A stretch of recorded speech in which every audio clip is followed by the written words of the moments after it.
নমস্কার, আজকের ভিডিওতে আমরা দেখাবো যে কিভাবে আপনাকে আপনার হোয়াটসঅ্যাপ চ্যাটকে লক করতে হবে যাতে কেউ দেখতে না পায় যে আপনার পুরো চ্যাটে আপনি কার সঙ্গে কথা বলেছেন, বা অমুক ব্যক্তির চ্যাটকে ধরুন আপনি লুকিয়ে দেবেন যাতে ওই ব্যক্তির চ্যাট কেউ দেখতেই না পায়, যেন বুঝতেই না পারে যে তার সঙ্গে আপনি চ্যাট করেছেন। পুরোপুরি হাইড করে দেওয়া যাবে, কেউ দেখতেই পাবে না। ঠিক আছে, আপনি যখন একটা স্পেশাল কোড দেবেন ওই চ্যাটটা উঠে আসবে, যখন ওই কোডটা না দেবেন তখন আর কেউ দেখতে পাবে না। ঠিক আছে, তো আপনার হাতেই পুরো কমান্ড থাকবে যে কখন আপনি ওই চ্যাটটা দেখতে পান এবং অন্যজন বা আপনার স্ত্রী, গার্লফ্রেন্ড কেউ দেখতে পাবে না আপনি তার সঙ্গে চ্যাট করছেন। ঠিক আছে, তো চলুন দেখে নিই কিভাবে করতে হয়। তো সবার আগে হোয়াটসঅ্যাপ ওপেন করে নিতে হবে। তো এখানে আমি আপনাকে দুটো চ্যাট লুকিয়ে দেখিয়ে দেব বা হাইড করে দেখিয়ে দেবো।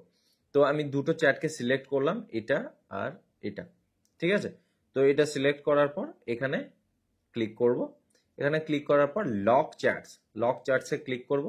ঠিক আছে, তো লক চ্যাটসে ক্লিক করার পর কন্টিনিউ এ ক্লিক করব। এখানে আমাকে ফিঙ্গারপ্রিন্ট দিতে হবে, ফিঙ্গারপ্রিন্ট দিয়ে নিলাম এবং এখানে দেখতে পাচ্ছেন আপনারা লক চ্যাটসের একটা রুম খুলে গেল।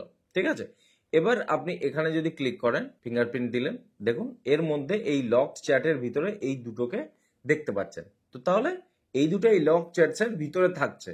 ওকে, তো এবার আপনি যদি এর মধ্যে এটাকে আপনি মনে করছেন যে এটাকে বের করে দেবেন, এটাকে আনলক করবেন, তাহলে এটাকে সিলেক্ট করলেন, তারপর এই ট্রিপল ডটে ক্লিক করবেন, তারপর আনলক চ্যাটসে ক্লিক করলে আবার এখানে ফিঙ্গারপ্রিন্ট দিলে দেখবেন এখান থেকে বেরিয়ে গেল।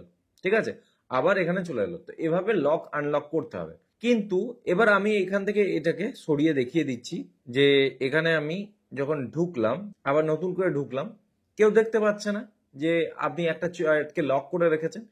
কখন দেখতে পাবে? যখন এরকম ভাবে নিচে নামাবে, সোয়াইপ ডাউন করবে, তখন এখানে একটা লকড চ্যাটের ফরম্যাট খুলছে। আপনার গার্লফ্রেন্ড বা আপনার স্ত্রী তো জিজ্ঞাসা করতে পারে যে এই লক চ্যাটের মধ্যে কি আছে, কারণ যখনই নামাবে এটা কিন্তু দেখতে পাবে। তো আপনার কাছে জোর জার করতে পারে যে এর মধ্যে কি আছে দেখাও, বা কেউ বলতে পারে, তো তখন আপনাকে দেখাতে হবে। আপনি যদি চান যে এই লকড চ্যাটের এটাও না খুলে, তো তাহলে সেটা কিভাবে, মানে পুরো এই লকড চ্যাটটাকেই হাইড করে দিতে হবে, সেটা আমরা দেখাবো কিভাবে।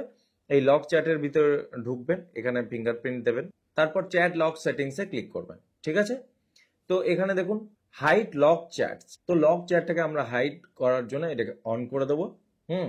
তো এখানে একটা সিক্রেট কোড ক্রিয়েট করতে বলছে, তো ক্রিয়েট সিক্রেট কোড একটা করব। মনে রাখবেন এই সিক্রেট কোডটাই কিন্তু আপনাকে এই চ্যাটটাকে খোলাবে, আদারওয়াইজ আপনি খুলতে পারবেন না। তো একটা সিক্রেট কোড যেটা আপনি মনে রাখতে পারবেন সেরকম সিক্রেট কোড একটা দেবেন। ধরুন আমি এক্সাম্পল হিসেবে বলছি 5555, চারটে 4 অক্ষরের একটা সিক্রেট কোড দিলাম। ঠিক আছে, আপনি 5555 দেবেন না, আপনি অন্য কিছু দেবেন, বাট আমি আপনাদেরকে দেখানোর জন্য দিচ্ছি। চারটে 5 দিলাম, তারপর নেক্সটে ক্লিক করলাম। ঠিক আছে, এটাকে আবার একবার কনফার্ম করতে হবে। আবার আমি চারটে 5 দিলাম, তারপর ডান বাটনে ক্লিক করলাম। ঠিক আছে, লকড চ্যাট আর হিডেন। ঠিক আছে, লক চ্যাট আমাদের হাইড হয়ে গেল। ঠিক আছে, এবার যদি আমি এখানে নিচে নামাই, দেখুন আর লক চ্যাটের ওই স্পেসটা খুলছে না কিন্তু।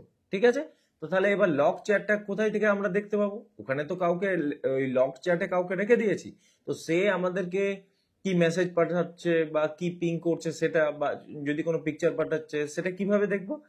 এখানে এই যে সার্চ বার, এখানে আমাদেরকে ওই যে সিক্রেট কোডটা দিলাম 1 2 3 4, দেখুন লক চ্যাট খুলে গেল। ঠিক আছে, ওই সিক্রেট কোড মানে 4টে 5 যেটা আমরা দিয়েছিলাম, মানে আপনি যেটা দেবেন, আমি 4টে 5 দিয়েছি, আপনি যেটা দেবেন সেটা এখানে দেওয়া মাত্র এখানে দেখতে পাচ্ছেন লক চ্যাট খুলে গেল। তো লক চ্যাটে ক্লিক করলেন, লক চ্যাটে ক্লিক করার সঙ্গে সঙ্গে এই যে আপনি চ্যাটটাকে লক করে রেখেছিলেন সেটা চলে এলো।